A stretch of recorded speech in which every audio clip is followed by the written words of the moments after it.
Hello दोस्तों, jealousy की Bible story audio channel में आप सभी का स्वागत है। आज हम पवित्र शास्त्र बाइबल के एक नए ऑडियो स्टोरी से जानेंगे। दूसरा राजा की पुस्तक से अरामी सेना का भाग जाने के बारे में। हालेलुया। तब एलीशा ने कहा, यहोवा का वचन सुनो। यहोवा यूँ कहता है, कल इसी समय शेमरोन के फाटक में सा भर मैदा 1 शेकेल में और 2 आशा में जो भी 1 शेकेल में बिकेगा। तब उस सरदार ने उनसे हाथ पर राजा तकिया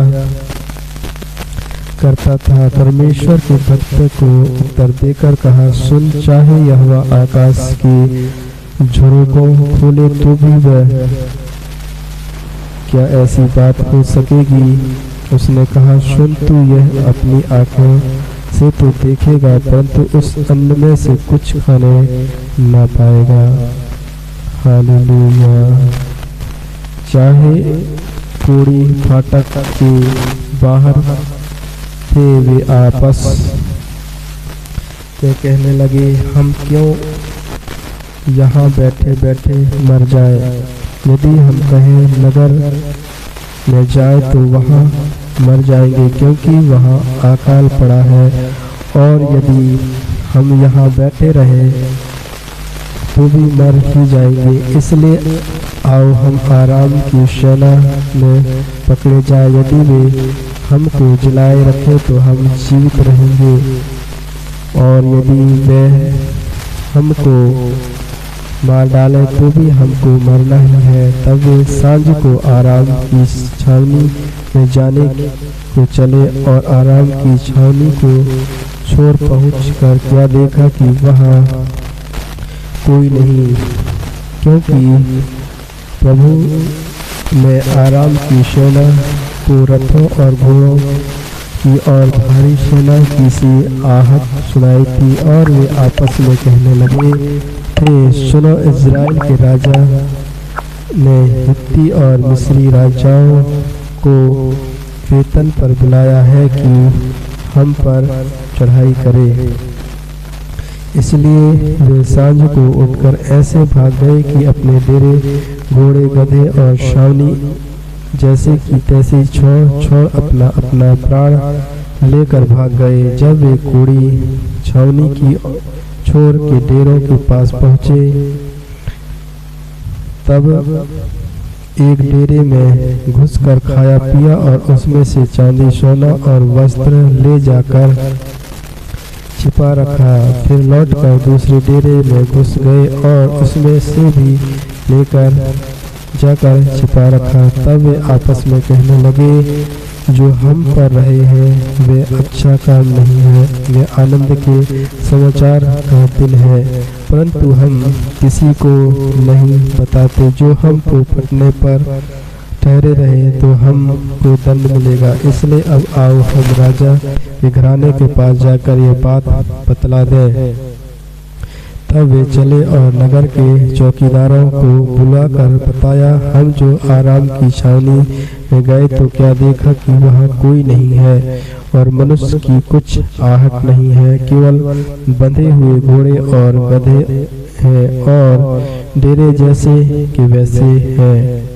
तब चौकीदारों ने पुकार के राजभवन के भीतर समाचार दिया। तब राजा रात ही को उठा और अपने कर्मचारियों से कहा, मैं तुम्हें बताता हूँ कि अरामियों ने हमसे क्या किया है। वे जाते हैं कि हम लोग भूखे हैं, इस कारण वे छावनी में से मैदान में छिपने को यह कहकर गए हैं कि जब वे नगर से निकलेंगे तब हम उनको जीवित ही पकड़कर नगर में घुसने पाएंगे।